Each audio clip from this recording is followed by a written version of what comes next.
নবী আকরাম সাল্লাল্লাহু আলাইহি ওয়াসাল্লাম হাদিসে বলেন, তিন ব্যক্তির সাথে কিয়ামতের ময়দানে আল্লাহ রাব্বুল আলামিন কথা বলবেন না, তাদের দিকে রহমতের দৃষ্টি দিয়া তাকাবেন না, তাদেরকে গুনাহ থেকে পবিত্র করবেন না, আর তাদের জন্য রয়েছে যন্ত্রণাদায়ক শাস্তি।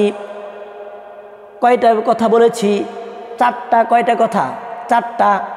এক নাম্বার হলো আল্লাহ রাব্বুল আলামিন তার সাথে কোনো কথা বলবেন না। দুই নাম্বার, তার দিকে রহমতের দৃষ্টি দিয়া তাকাবেন না। তিন নাম্বার, তাকে গুনাহ থেকে পবিত্র করবেন না। চার নাম্বার হলো তাদের জন্য রয়েছে যন্ত্রণাদায়ক শাস্তি। এমন ব্যক্তি তিনজন, যেই তিন ব্যক্তির সাথে কিয়ামতের কঠিন ময়দানে আল্লাহ রাব্বুল আলামিন কথা বলবেন না, তাদেরকে গুনাহ থেকে পবিত্র করবেন না, তাদের দিকে রহমতের দৃষ্টি দিয়ে তাকাবেন না, তাদের জন্য রয়েছে যন্ত্রণাদায়ক শাস্তি। এই তিন ব্যক্তিকে মুসলিম শরীফের 106 নম্বর হাদিস। এই হাদিসটি হযরত আব্দুল্লাহ ইবনে ওমর রাদিয়াল্লাহু তাআলা আনহু থেকে বর্ণিত। তিনি বলেন, নবীজি হাদিসে বলেন, সালাসাতুন লা ইউকাল্লিমুহুমুল্লাহ, তিন ব্যক্তি এমন রয়েছে যাদের সাথে আল্লাহ রাব্বুল আলামিন কিয়ামতের কঠিন ময়দানে কথা বলবেন না। ওয়ালা ইয়ানজুরু ইলাইহিম, তাদের দিকে রহমতের দৃষ্টি দিয়ে তাকাবেন না। ওয়ালা ইউজাক্কিহিম, তাদেরকে গুনাহ থেকে পবিত্র করবেন না। ওয়ালাহুম আযাবুন আলীম, তাদের জন্য রয়েছে যন্ত্রণাদায়ক শাস্তি। ওই তিন ব্যক্তিকে নবীজি হাদিসে বলেন, এক নাম্বার হলো আল মুসবিল, অন্য হাদিসে রয়েছে আল মুসবিলু ইজারহু, অর্থাৎ এমন ব্যক্তি যেই ব্যক্তি পায়ের টাকনুর নিচ পর্যন্ত লুঙ্গি কিংবা পায়জামা ঝুলিয়ে পরিধান করে। সমাজের এমন বহু লোক রয়েছে যারা অহংকার বশত কিংবা মানুষকে দেখানোর জন্য কিংবা অবহেলাবশত লুঙ্গি টাকনুর নিচে লুঙ্গি ঝুলিয়ে পরিধান করে কিংবা পায়জামা ঝুলিয়ে পরিধান করে। কোনো পুরুষ যদি টাকনুর নিচে লুঙ্গি ঝুলিয়ে পরিধান করে কিংবা পায়জামা ঝুলিয়ে পরিধান করে, তাহলে সেই ওই টাকনুর নিচের জায়গাটুকু জাহান্নামে যাবে।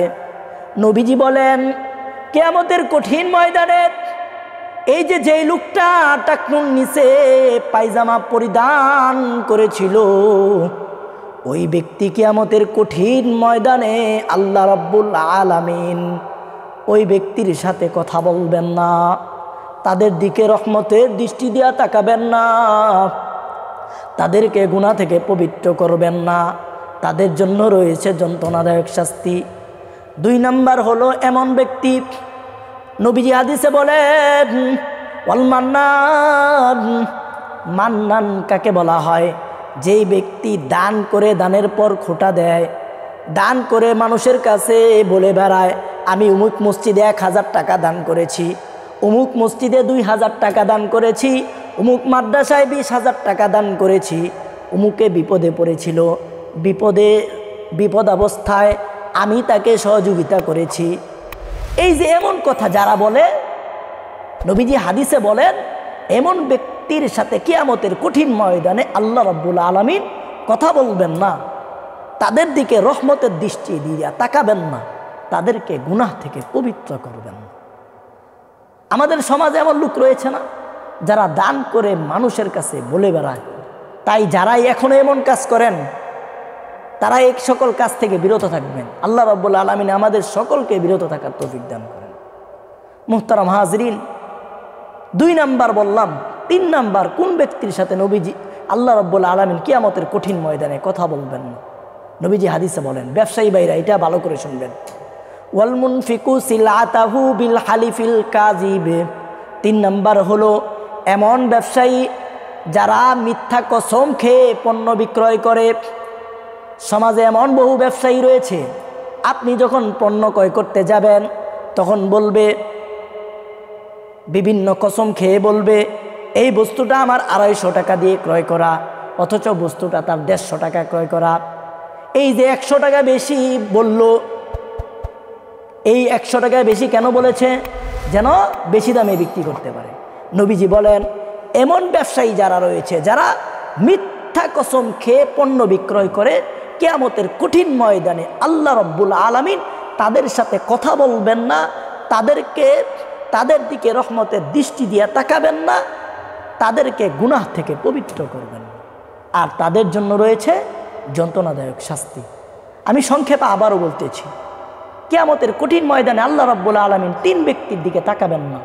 1 নাম্বার হলো যেই ব্যক্তি লুঙ্গি কিংবা পায়জামা পায়ের টাকনুর নিচে ঝুলিয়ে পরিধান করে। 2 নাম্বার হলো যেই ব্যক্তি দান করে মানুষের কাছে বলে বেড়ায়। 3 নাম্বার হলো যেই ব্যবসায়ী পণ্য বিক্রয় করার সময় মিথ্যা কসম খেয়ে পণ্য বিক্রয় করে। আল্লাহ রাব্বুল আলামিন আমাদের সকলকে এই সকল কাজ থেকে বিরত থাকার তৌফিক দান করেন। সকলে বলেন আমিন।